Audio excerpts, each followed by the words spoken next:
Salom edi ahli Instagram. Men sizlarga zo'r uy topib qo'ydim. Ko'ringlar. Bismillah. Hammaga ham shunday uy solish nasib qilsin.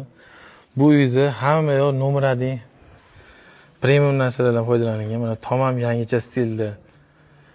Suvalar ko'rib turibsizlar, akkuratli tozalash qilingan. Hatto mana marmarlarni joydan kesib olib kelishib, ustaning eng zo'rlari qilgan. Xo'p, Akifani ham bitta eng zo'rlari qo'yilyapti. Mana Shohruxbek xizmatda. Hormang Shohruxjon. Hormanglar yaxshi.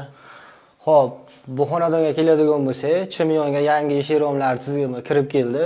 Birinchi shularni o'rnatishni boshladik biz, mana shu xonadondan boshladik. Batka eng premium klassda romlar eshiklar o'rnatilyapti.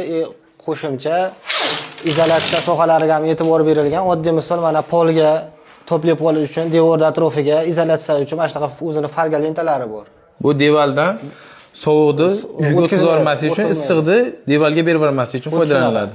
Eshik romda ham xuddi shunaqa GOST bo'yicha montajli ichki tashqi lentalari bor. Mana ko'rib turganingizdek, bu xonadonimiz egalariga shunaqa qilib beryapmiz. Xonani ichki qismi uchun bu, xonani tashqi qismi uchun bu, tashqari qismi uchun bu montajli paraizolyatsion lentalar deyiladi. Issiq sovuqda eshik rom ham o'tkazmaydi, atrofida devor qismlari ham o'tkazmaydi.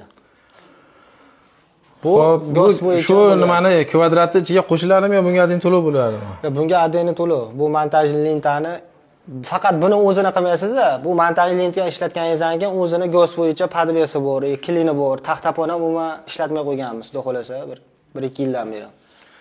Xo'p, kimga shuna premium xizmatlar kerak bo'lsa, telefon qilaverasizlar. Mana pastda nomerlari, Shohruxjon xizmatda. Uyga endi bitta boshqacha, bitta like bosib, bitta obuna qo'ying. Havas qilganlar bo'lsa, bu to'pli poli addiniy mavzu. Buni tomi ham addiniy mavzu. Xullas hammaga ham shunday uy solish nasib qilsin. Balki gazollar ekib, archalarni ekib qo'ysangiz-a.